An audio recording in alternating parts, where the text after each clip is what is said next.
Hello guys, जय श्री कृष्णा, राधे राधे। श्वेता अपनी ऊंची हील की सैंडल खटकाते हुए घर के अंदर प्रवेश करती है। जैसे ही हॉल का नज़ारा देखती है, देखकर अपनी सासू माँ पर चिल्लाती हुई कहती है, सारे घर को कैसा फैला रखा है। पूरे दिन घर पर बनी रहती हो, फिर भी घर में कोई चीज़ व्यवस्थित नहीं रख सकती हो। अपनी बहू की आवाज़ सुनकर के कमरे में लेटी हुई मीरा जी बाहर निकल कर आईं। श्वेता मीरा जी पर चिल्लाते हुए कहती है, आप पूरा दिन घर पर रहती हैं, कोई काम धाम तो है नहीं, तो कम से कम घर को ही समेट कर रखा करो। देखो सारा हॉल कैसे फैला के रखा है।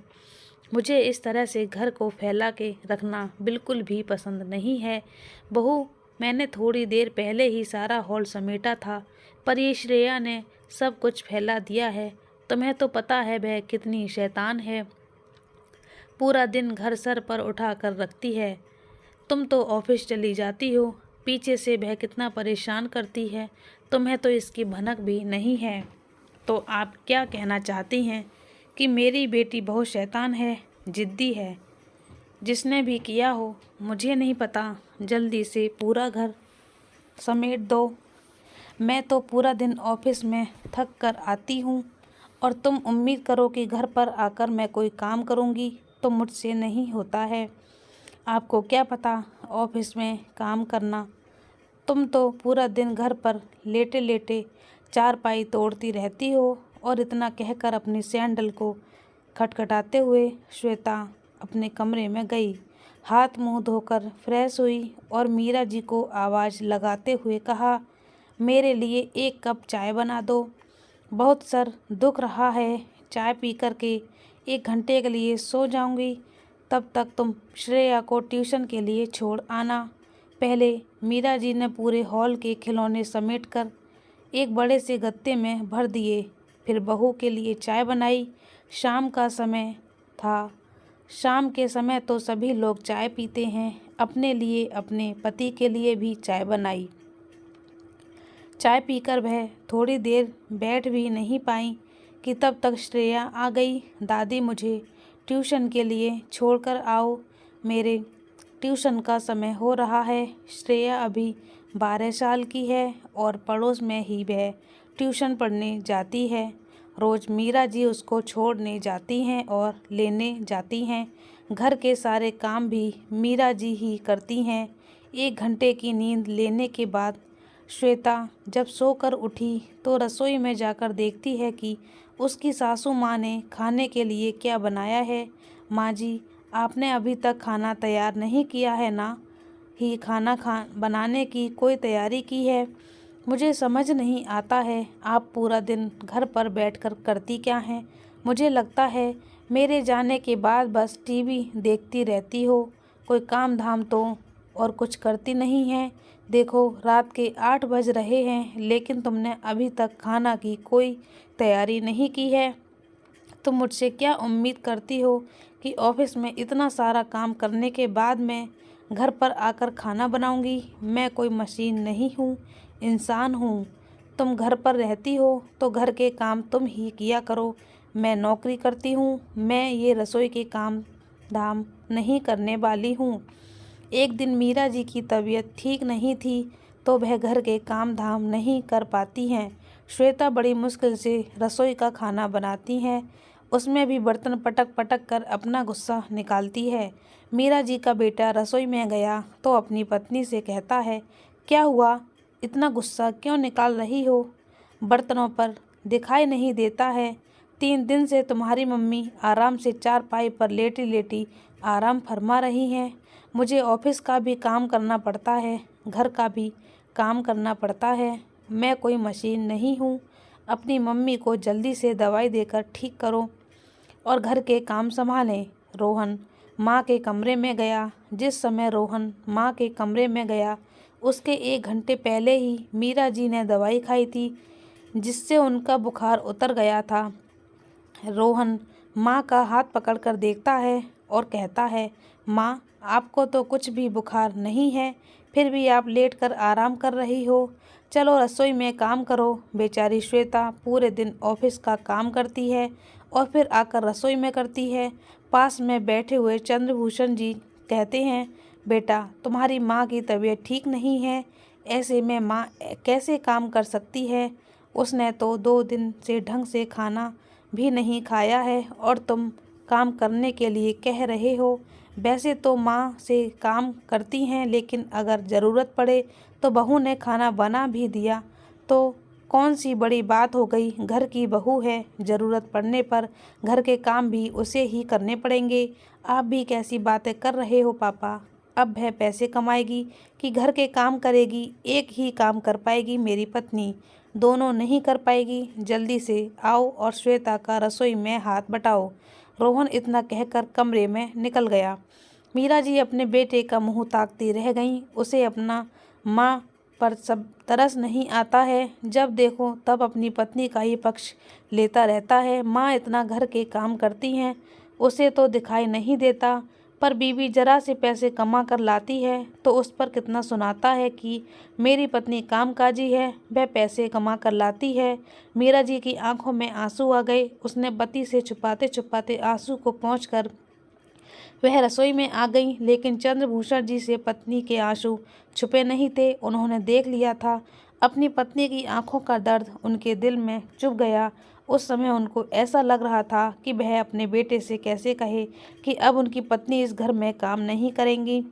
पूरी जिंदगी तो काम किया है, अब बुढ़ापा में भी काम निकल रहा है। कब तक माँ से काम कराते रहोगे। तुम्हारी पत्नी कमाती है तो इसका मतलब ये तो नहीं है कि वह घर के कोई काम नहीं देखेगी, बच्चों की भी जिम्मेदारी नहीं देखेगी। अरे मेरी पत्नी ने पैसे कमाए नहीं है तो बचाए तो हैं, सारे घर के काम मैं खुद ही करती है। जैसे ही मीरा जी रसोई में गई, श्वेता अपनी सास को देखकर कहती है, मैंने आलू की सब्जी बना दी है, आटा लगाकर चपाती निकाल लो। उफ कितनी गर्मी है रसोई में, मैं तो पसीना पसीना हो गई। मुझसे इतनी गर्मी में रसोई में काम करते नहीं बनता है। इतना कहकर रसोई से निकल गई। चंद्रभूषण जी का 2 महीने पहले हार्ट अटैक आया था, जिसकी वजह से अभी वह बाहर के कोई काम धाम नहीं कर पा रहे थे। वैसे तो उनका कपड़ों का बहुत बड़ा बिजनेस है। मैंने मार्केट में एक बहुत बड़ी दुकान है जहां पर ये बैठते थे। सभी लोग उनको बहुत अच्छी तरह से जानते हैं। बहुत ही सज्जन और मिलनसार व्यक्ति हैं। लेकिन जब से हार्ट अटैक आया है तब से उनका बेटा पूरी दुकान को संभाल रहा है। पहले तो वह अपने पिताजी के साथ बैठ कर के सिर्फ उनकी सहायता करता था, लेकिन अब उसने पूरी दुकान से दुकान का काम अपने हाथ में ले लिया है। 2 साल पहले ही उनके बेटे की शादी हुई है। चंद्रभूषण जी की बहू नौकरी करती है। शुरू में तो चंद्रभूषण जी और मीरा जी बहुत खुश होते थे कि उन्हें एक पढ़ी लिखी और नौकरी पेशा बहू मिली है, लेकिन धीरे धीरे श्वेता ने जब अपने रंग ढंग दिखाने शुरू किए तो जब देखो तब अपनी नौकरी की होकड़ी दिखाती रहती थी कि मैं नौकरी करती हूँ, पैसे कमाती हूँ, और नौकरी का घमंड उसे इतना ज़्यादा था कि हर बात पर वह मीरा जी को बेइज्जती कर देती थी। एक दिन मीरा जी रसोई में काम कर रही थी। उस दिन रविवार का दिन था, बहू भी घर पर ही थी। मीरा जी के हाथ से घी का डिब्बा छिटक गया। उसमें घी भी था और कांच का डिब्बा था। कांच का डिब्बा तो घी भी बर्बाद हो गया। आवाज़ सुनकर श्वेता रसोई में गई। जमीन पर गिरे हुए घी को देखकर चिल्लाती हुई बोली, कोई भी काम ढंग से करना नहीं आता तुम्हें? कितना महंगा घी आता है, इतने सारे घी का नुकसान कर दिया है, कांच के साथ गिर गया है, अब तो हम इसको इस्तेमाल भी नहीं कर सकते। पैसे कैसे कमाए जाते हैं तुम्हें तो इसका अंदाज़ा भी नहीं है। पूरे दिन ऑफिस में खुपती तब जाकर पैसे कमाती हूँ, घर के खर्च चलाती हूँ, घर में बैठी बैठी बस नुकसान करती रहती हो। एक पैसा कमाने की तो हो नहीं, बस नुकसान करवा लो। घर से बाहर निकल कर एक पैसा कमाने की भी औकात नहीं है तुम्हारी, लेकिन घर में बैठे बैठे नुकसान करती रहती हो। पैसे कैसे कमाए जाते हैं मुझसे पूछो। डाइनिंग टेबल पर बैठा हुआ रोहन अपनी पत्नी की सारी बातों को सुन रहा है, लेकिन कुछ नहीं कहा। मीरा जी रसोई से निकलकर अपने बेटे की तरफ आशा भरी निगाहों से देख रही थी कि शायद बेटा अपनी माँ के पक्ष में कुछ बोलेगा, लेकिन बेटा ने तो कुछ भी नहीं कहा। उल्टा माँ से चिल्लाता हुआ कहता है, जल्दी से सारा सामान समेट दो, रसोई में जितना फैलाया है, नहीं तो श्वेता के पैर में कांच लग गया तो मुश्किल हो जाएगी। पास में बैठे हुए चंद्रभूषण जी कहते हैं, वाह बेटा, तुम्हें अपनी पत्नी की अपनी चिंता है, लेकिन माँ के कांच लगने की जरा भी चिंता नहीं है। रसोई की सफाई करने में माँ को भी तो कांच लग सकता है। एक बार ये भी नहीं कहा कि माँ तुम चप्पल पहन कर ये काम करना, नहीं तो तुम्हें कांच लग जाएगा। मीरा तुम छोड़ दो, मैं कर दूंगा। मीरा जी वैसे भी बहू बेटे की इतनी सारी बातें सुन करके सक पका कर रसोई के कोने में खड़ी हुई थी। चंद्रभूषण की पत्नी अपनी पति का हाथ पकड़कर रसोई से निकाल लाते हैं। जैसे तैसे सारा कांच साफ करके पूरे रसोई में न्यूज़पेपर को बिछा देते हैं, जिससे घी को वह सोख कर ले। थोड़ी देर बाद चंद्रभूषण जी अपने कमरे में जाते हैं। देखते हैं चारपाई पर मीरा जी उदास बैठी हैं, उनकी आंखों में आंसू हैं। अपने पति को देखते ही वह कहती हैं, मैं तो किसी काम की नहीं हूँ, मुझे तो कुछ भी नहीं आता है। ना तो मैं नौकरी करती हूँ, ना ही पैसे कमाती हूँ, और ना ही घर के कामों को ठीक से करना आता है। मुझे ऐसा लगता है कि मुझे कुछ भी नहीं आता है। बहू तो इतनी पढ़ी लिखी है, मैं अपने ज़माने में पढ़ाई कर ही नहीं पाई। 4-5 भाई बहन थे, इतने सारे लोगों का खर्चा था, शादी भी जल्दी हो गई थी, सिर्फ हाई स्कूल ही कर पाई थी। अब इसमें मेरी क्या गलती थी कि मैं नहीं पढ़ी और नौकरी नहीं कर रही। अब बिना पढ़ाई लिखाई के मैं कैसे पैसे कमाऊं? और अब ये कोई उम्र है क्या पैसे कमाने की, जो बहू मुझसे जब देखो तब अपने पैसों की हेकड़ी दिखाती रहती है। चंद्रभूषण जी अपनी पत्नी से कहते हैं, मीरा तुम अपने मन को छोटा मत करो। किसने कहा कि तुम्हें कुछ नहीं आता? अरे तुम्हारे जितना स्वादिष्ट खाना तो कोई भी नहीं बनाता है, और हर कोई पैसा कमाए यह ज़रूरी तो नहीं है। अगर तुम पैसा कमाती नहीं हो तो पैसा बचाती तो हो। इस बात का बहू को जरा सा भी एहसास नहीं है, लेकिन अब मैंने सोच लिया है, बहू को इस बात का एहसास करा कर जरूर रहूँगा। बात बात पर वह तुम्हें अपनी नौकरी का घमंड दिखाती रहती है, घर का कोई काम धाम नहीं करती। बेटे को भी अपनी माँ की मेहनत दिखाई नहीं देती कि इतने बुढ़ापे पर भी माँ रसोई में लगी हुई है। अपनी पत्नी की हर बात में हमें हाँ मिलाता है। आज चंद्रभूषण जी ने सोच लिया है कि अब बस बहुत हो गया, अब उनकी पत्नी और नहीं सहेगी। जितना सहना था सह लिया, आज तो हद हो ही गई जब बेटा बहू ने जरा सी बात पर इतना कुछ सुना दिया। चंद्रभूषण जी अपनी पत्नी से कहते हैं, मीरा तुम्हें पता है तुम बेसन की बर्फ़ी कितनी स्वादिष्ट बनाती हो। अब तुम्हारे बेसन की बर्फ़ी ही तुम्हारी बहू को जवाब दे पाएगी। मुझे कुछ समझ नहीं आ रहा है आप क्या कह रहे हैं, और मेरी बेसन की बर्फ़ी से बहू को जवाब देने का क्या मतलब है? बस तुम मेरी बात मानो और कल मेरे हिसाब से सारा काम करना, फिर मैं बताता हूँ तुम्हें क्या करना है। मीरा जी कहती हैं, ठीक है, अब तुम जो कह रहे हो वह भी मान लूँगी। अपने पति की कहे अनुसार मीरा जी सुबह सुबह घर के कोई काम नहीं करती हैं। चंद्रभूषण जी अपनी पत्नी को लेकर बाजार गए हैं। बाजार से वह कुछ सामान खरीदने गए, जिसमें उन्होंने बर्फ़ी जमाने वाली 4 ट्रे खरीदी हैं। बेसन, घी, इलायची सारा सामान लेकर के घर आए। एक बड़ा सा गैस चूल्हा भी लेकर आए, और उन्होंने पीछे वाली जो किचन खाली पड़ी थी उसको साफ़ कर लिया। उसमें उन्होंने नई वाली गैस को रख दिया और सारा बर्फ़ी बनाने वाला सामान रख दिया। सुबह सुबह मीरा जी जब अपने पति के साथ सामान लेने के लिए गई थी, तो घर में सुबह बहू का नाश्ता और खाना किसी ने नहीं बनाया।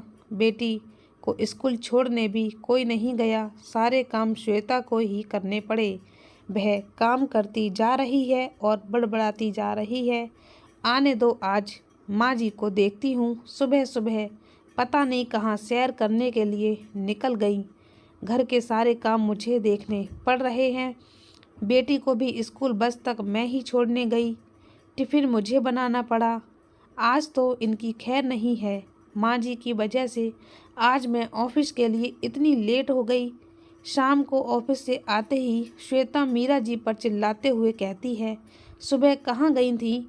तुम्हें पता है मेरा ऑफिस रहता है, घर के सारे काम फैले हैं, पूरा घर फैला हुआ है, जल्दी से घर को समेट दो। चंद्रभूषण जी अपनी बहू की बात को सुनकर कहते हैं, बहू अब मेरी पत्नी घर का कोई काम नहीं करेगी। ये घर तुम्हारा भी है, तुम भी इस घर की जिम्मेदारियां लो।